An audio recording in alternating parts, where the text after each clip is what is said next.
शान्तिरन्तरिक्षगु शान्तिः पृथिवी शान्तिरापः शान्तिरोषधयः शान्तिः वनस्पतयः शान्तिर्विश्वे देवाः शान्तिर्ब्रह्म शान्तिः सर्वगु शान्तिः शान्तिरेव शान्तिः सामा शान्तिरेधि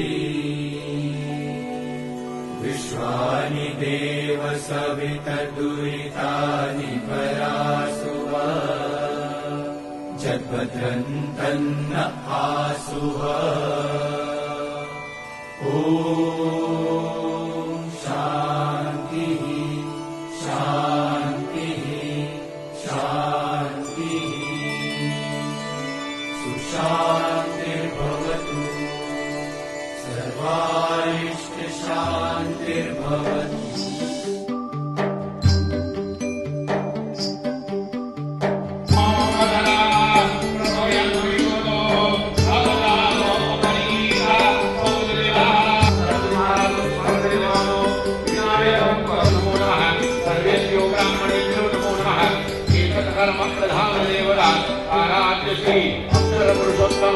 स्वामीनारायण देवताभ्यो नमो। राधा कृष्ण देव तथा च भगत जी महाराज, शास्त्री जी महाराज, योगी जी महाराज तथा च प्रकट ब्रह्म स्वरूप प्रमुख स्वामी महाराज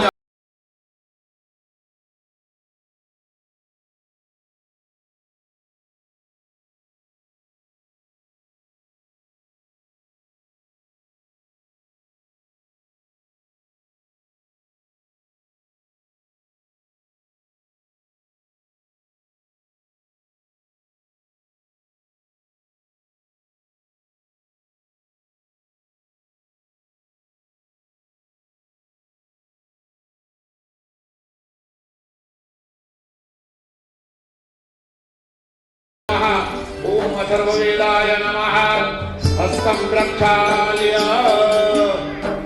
प्राणायामं पर्याद स्वामिनारायण प्रवणे प्राणायाम करितो आराम करे शालीमास्यागे सुकृतनाम संवत्सरे दक्षिणायां हेमन्तर्दो मानिकाम पकार्य भजन दिजमिक्रिया दशे दिनाम नारायण गदद दिजमिक्रिया काल प्रेमप्रिया का नरवट कालीपाड़ी अभ्ये लाभो पुत्र जलिन पत्रवाय के लिए वाम पादन का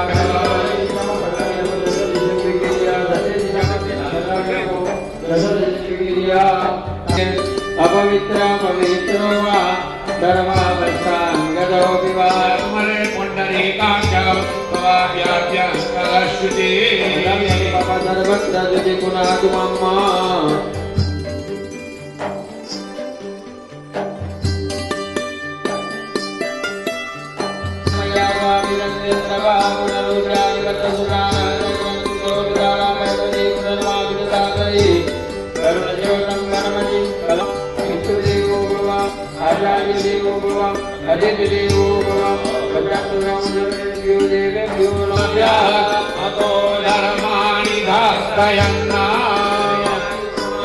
पुण्यं पुण्यान्ते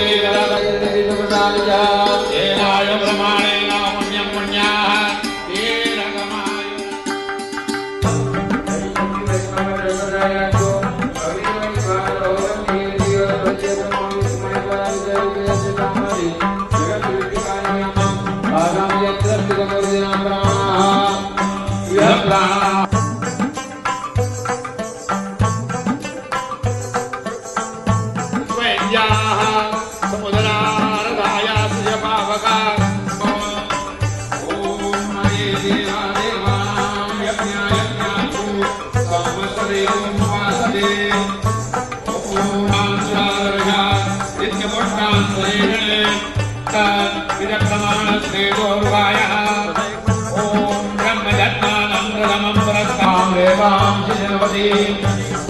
ओम नंदवारां दुरादर्शान् नित्यपुष्टान् एकान्तगान् अविलम्बरिजयलयन्त्रान् अष्टाङ्गयोगसदनाच महाव्रतान्। श्री स्वामिनारायण भगवान की जय।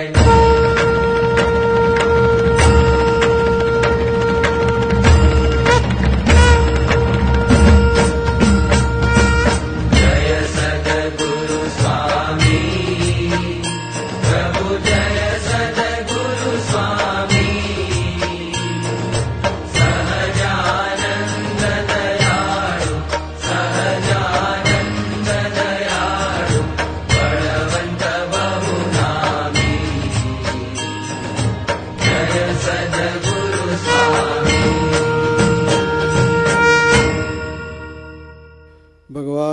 સ્વામિનારાયણની કૃપાથી અને સત્પુરુષોના આશીર્વાદથી આફ્રિકામાં સત્સંગનો જે વિકાસ એ થયો અને 1960માં એટલે કે બરાબર 50 વર્ષ પૂર્વે કંપાલામાં નૂતન મંદિરમાં મૂર્તિ પ્રતિષ્ઠા થઈ હતી.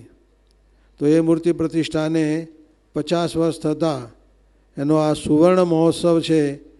એ સુવર્ણ મહોત્સવ નિમિત્તે મંદિરમાં નીલકંઠવર્ણી મહારાજ, ઘનશ્યામ મહારાજ અને શ્રીજી મહારાજની મૂર્તિઓ એનું સ્થાપના એ પણ આજે વિધિપૂર્વક કરવામાં આવી રહેલી છે. એ નિમિત્તે વિશ્વ શાંતિ શ્રી સ્વામિનારાયણ મહાયાગ એનું પણ આયોજન કર્યું છે. અને એ આયોજનમાં, એ મહાયાગમાં આપ સૌ હરિભક્તો એમાં લાભ લઈ રહ્યા છો. તો આ જે મહાયાગ એ આપણા સર્વના સંકલ્પની સિદ્ધિ માટેનો છે. વળી જે મૂર્તિઓ બિરાજમાન થશે એ મૂર્તિઓમાં પણ ભગવાનને પરમ પૂજ્ય પ્રમુખ સ્વામી મહારાજે પ્રાણની પ્રતિષ્ઠા કરેલી છે અને એની સ્થાપના અહીં કરવામાં આવશે. તો એ મૂર્તિઓ એ પણ આપણને અખંડ આપણા સંકલ્પો પૂર્ણ કરવા માટે બિરાજમાન થવાની છે. આપણા વેદાદી શાસ્ત્રોમાં પણ યજ્ઞોનો મહિમા એ કહેલો છે અને કહ્યું છે કે યજ્ઞાત પરજન્યો ભવતી. વરસાદ ઘણીવાર ન વરસે તો વરસાદ વરસે એના માટે પણ યજ્ઞ કરવામાં આવતો હોય છે અને એ યજ્ઞને નિમિત્તે યજ્ઞને કારણે વરસાદ પણ વરસતો હોય છે. એવી રીતે યજ્ઞો એ વિવિધ પ્રકારના પોતાના સંકલ્પો એ સિદ્ધ કરવા માટે કરવામાં આવતા હોય છે. આ પ્રકારે આવા યજ્ઞ કરવાનું, એવી રીતે ભગવાનની જે ભક્તિ કરવાનું, ભગવાનની જો પૂજન કરવાનું, ભગવાનને જે આરતી થાળ કરવું એ પણ નિયમિત રીતે સવાર સાંજ અચૂક આપણે આરતી ભગવાનની કરી જ લઈએ અને એ પણ પાછું ભાવપૂર્વક, જાણે સાક્ષાત મહારાજ સ્વામી આપણી આરતીમાં પધાર્યા છે, આપણને દર્શન દે છે, એ પ્રકારના ભાવથી આપણે એવી રીતે આરતી કરીએ, ભગવાનને દંડવત કરીએ. જે કંઈ આપણે ભક્તિ કરીએ છીએ એ બધી સાક્ષાત ભગવાન એ આપણી સ્વીકારે છે એવા ભાવથી કરીએ. અને એ રીતે બધું જ્યારે ભગવાનના સાક્ષાત આપણે સેવામાં આપણને દર્શન દે છે એમ સમજીને જો કરીએ તો આપણો એ યોગ યજ્ઞ એ સાચો થાય. તો આ પ્રકારના યજ્ઞો દ્વારા મહારાજે સૌ ભક્તોને અક્ષરધામનું સુખ એ આપ્યું છે. તો આપણને સૌને પણ પરમ પૂજ્ય પ્રમુખ સ્વામી મહારાજ આવું અક્ષરધામનું સુખ આપવા માગે છે. આપણને સૌને આ છતી દેહે અક્ષરધામનું આપણને સુખ મળે. આપણે આ લોકમાં જ, મૃત્યુ લોકમાં જ હોઈએ અને મહારાજની મૂર્તિનું આપણને સુખ મળે એ પ્રકારનું પરમ પૂજ્ય પ્રમુખ સ્વામી મહારાજ એ આયોજન કરે છે. અને એ રીતે આયોજનમાં આજના શુભ દિવસે મૂર્તિ પ્રતિષ્ઠા નિમિત્તેના આ યજ્ઞમાં આપ સૌ લાભ લો છો. તો પરમ પૂજ્ય પ્રમુખ સ્વામી મહારાજની કૃપાદૃષ્ટિથી અને એમના આશીર્વાદથી સૌ હરિભક્તો તને મને ધને ખૂબ સુખ્યા થાય. બધાના દેશકાળ પણ ખૂબ સારા થાય.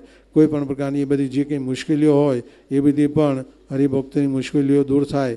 દરેકના જે કંઈ વ્યવહારિક પ્રશ્નો હોય એ બધા પ્રશ્નોનું પણ નિરાકરણ થાય અને અંતરમાં સુખ શાંતિ રહે અને અખંડ ભગવાનનું અનુસંધાન રહે એવી મહારાજ સ્વામીને પ્રાર્થના.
ફરિયાદ એનોને ભાઈ ડાબો પગ જમીન પર ચડવા ચૂકેલો વામ પાદે ઘાસન ફરિયાદ રામ પરિવાર વિશ્રા વિરમતા ભાગ્ય અલગડ કસ્યાણી તો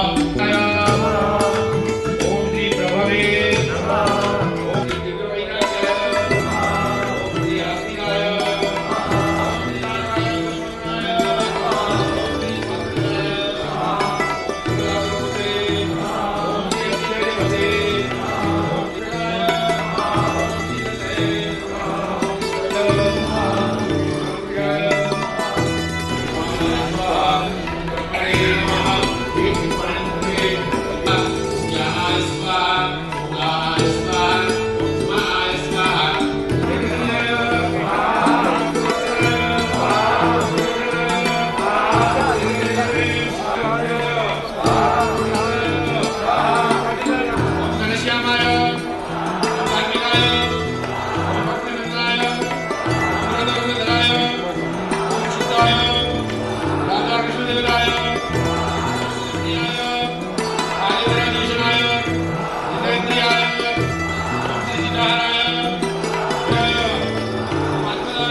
Swami